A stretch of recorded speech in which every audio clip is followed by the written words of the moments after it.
Sun Sport, l'invité de la rédaction sur Sun. 7h41, c'est l'heure de Sun Sport en compagnie dans nos studios de la délicieuse Marianne Buron. Bonjour Marianne, comment ça va ? Bonjour Arnaud. Alors aujourd'hui on va parler football américain et on est en présence aujourd'hui dans nos studios de Romain Janès. Bonjour Romain, comment ça va ? Bonjour, ça va. Bonjour à tous. Donc oui, aujourd'hui on parle de football, mais bon, pour faire un petit peu original, ça va être du football américain aujourd'hui. Donc je suis avec Romain Janès, joueur des Dockers, le club de football américain de Nantes et un des clubs références de l'Ouest. Bonjour Romain. Bonjour. Alors est-ce que tu peux nous parler un petit peu rapidement de ta discipline qui n'est pas forcément très médiatisée en France ? Alors pour faire simple, le football américain en France, c'est 26 000 licenciés. C'est un championnat divisé en 3 divisions nationales, donc élite, D1, D2 et D3, et ensuite des niveaux régionaux. Vous êtes en D3, vous, c'est ça ? Nous, on est en D3, ouais, après une redescente il y a 2 ans de division 2, voilà. Est-ce que le football américain en France a cette image assez festive qu'on peut avoir du football américain aux États-Unis ? Alors, c'est pas la même culture, c'est-à-dire que vraiment aux États-Unis, un match de football américain, c'est toute une famille qui se déplace, qui va faire un barbecue devant le stade, qui va participer du début de matinée jusqu'à la fin de soirée au match. Chez nous, ça reste une discipline sportive avant tout. Donc on n'a pas forcément ce côté en effet culturel, événementiel vraiment. Voilà, autour de ça. On va plus le comparer nous à ce qui peut se passer dans le football que je vais appeler soccer, le football classique. Où en effet vous allez à Beaujoire, c'est aussi une belle fête de football.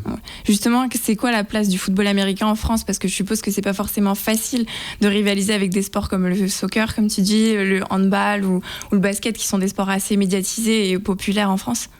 Non, on s'adresse vraiment à un public particulier, c'est-à-dire des jeunes qui pour beaucoup ont été un peu picousés, si je puis dire, au Georges Eddy des années 90, donc qui ont connu le football américain par la médiatisation de Canal, qui se perpétue aujourd'hui par YouTube, par vraiment cet aspect sport-spectacle qu'on retrouve dans notre sport et qui va attirer les jeunes de plus en plus en fait aujourd'hui. Là où avant c'était vraiment un public d'initiés, on voit qu'on s'ouvre avec des catégories jeunes où on peut retrouver 35-40 gamins qui arrivent au mois de septembre, quoi.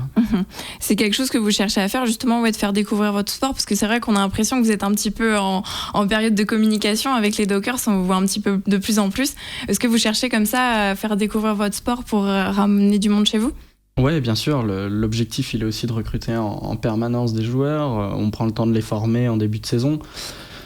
On le fait toujours, on assimile des joueurs en cours de saison, mais c'est toujours plus compliqué de former des joueurs alors que vous avez un championnat à gagner ou un championnat à disputer en tout cas. Donc aujourd'hui, notre but, c'est vraiment d'essayer d'avoir le maximum de nouveaux joueurs à cette période-ci pour être capable derrière de les former pendant 4 mois, puisque notre saison ne commence que vers fin janvier, quoi. À qui peut s'adresser un sport comme le football américain ? On ne sait jamais. Peut-être qu'il y a des footballeurs américains qui sommeillent chez nos auditeurs. Mais vous ? Peut-être.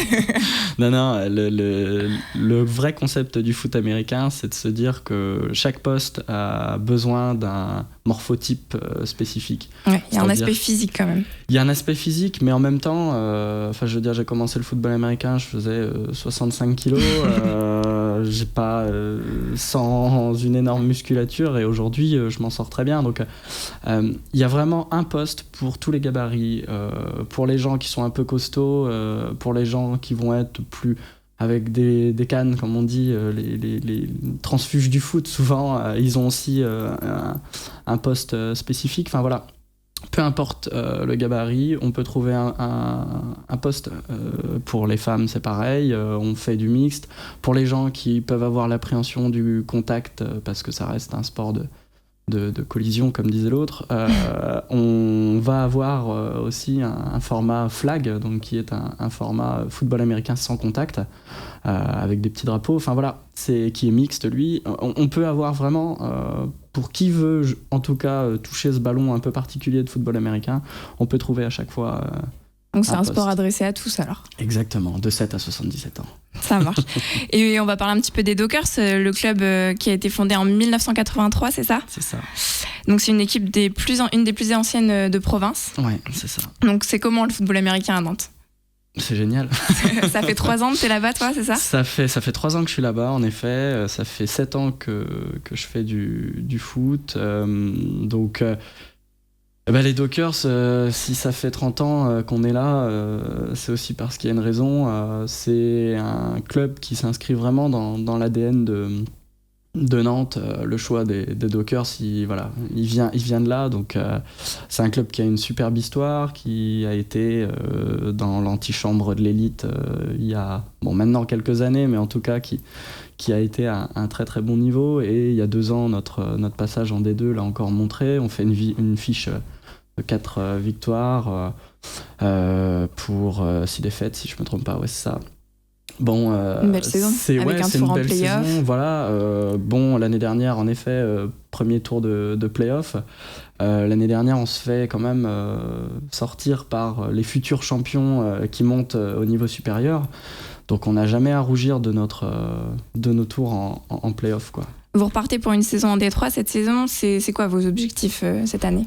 Alors c'est un peu particulier puisque du coup on a quand même perdu beaucoup de joueurs cadres entre-temps. Donc depuis la saison dernière, on est en reconstruction d'équipe, ce qui implique du coup forcément qu'on reprend plus de temps pour former des nouveaux joueurs, qu'on reprend plus de temps pour justement les accompagner dans un peu les méandres du foot américain, parce qu'on n'appréhende pas le sport comme ça. Et après, c'est vraiment de se dire on va plus loin possible dans les playoffs, essayer de passer un deuxième tour pour faire mieux que l'année dernière. Ouais. Mais voilà, notre objectif, c'est vraiment ça, performer et réussir à monter une équipe qui sera performante dans 3 ans, quoi. C'est des petits championnats parce que vous êtes peu d'équipes quand même. Comment ça gère une saison qui commence le premier match, c'est donc contre la Horde de Cholet le 23 janvier. C'est ça. C'est pas facile, je suppose, à gérer toute la période de début de saison, de début d'année scolaire, on va dire, qui vous commencez qu'au mois de janvier, pardon. Ouais, alors c'est compliqué, mais en même temps, si vous avez suivi un peu le foot américain, il y a ce fameux moment où ils donnent ce qu'on appelle le huddle, où ils donnent comment le jeu qui va être joué, etc. Tout ça, c'est des cahiers de jeu, donc c'est de l'apprentissage en amont. Il faut vraiment avoir ça en tête, c'est-à-dire au départ, il y a l'aspect physique, il y a l'aspect technique, parce que ça reste un sport qui, s'il est mal pratiqué, peut être dangereux.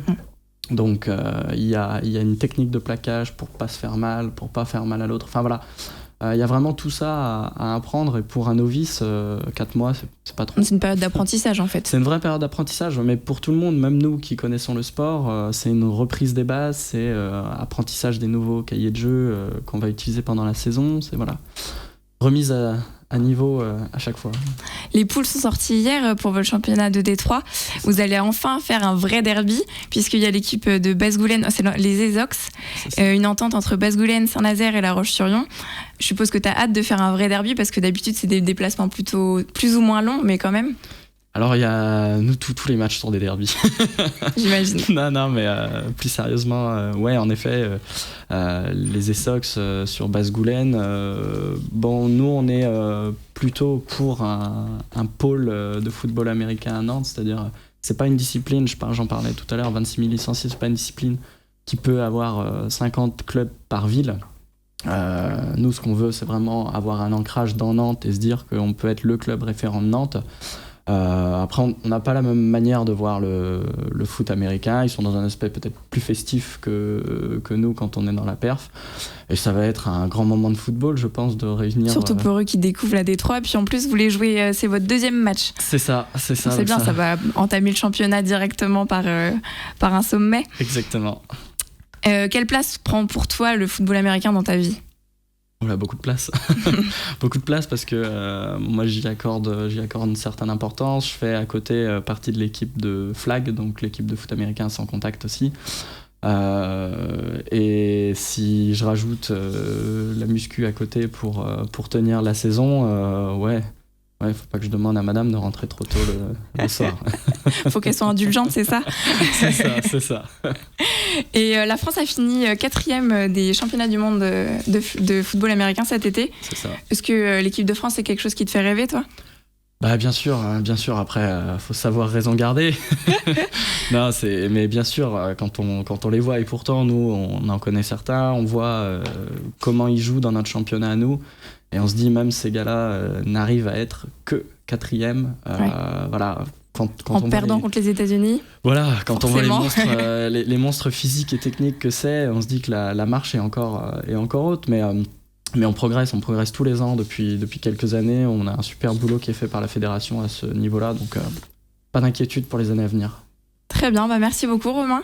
Merci, puis je vous invite tous à aller découvrir le football américain. C'est du côté de Beaulieu que c'est ça qu'on peut voir vos matchs? C'est ça, à côté de la salle de l'Hermine, là, sur le terrain synthétique. Vous pouvez venir nous voir, et si vous avez besoin de renseignements, passez sur notre Facebook, Dockers Football Américain. Ça marche, et bonne saison. Merci Romain. Merci Marianne, on te retrouve donc dans 2 semaines pour un prochain Sun Sport. Dans 2 semaines. Romain Janès, merci beaucoup d'avoir répondu à notre invitation, et puis bon courage pour cette saison évidemment. Merci. Vous pouvez bien sûr retrouver dès à présent cette interview en podcast et en vidéo sur notre site internet au www.lesonunique.com et sur les réseaux sociaux de la radio. Pour la suite de la programmation musicale au Son Unique à Nantes, on écoute une petite pépite rien que pour vous, Signed Sealed Delivered in Yours, un morceau de Stevie Wonder. Like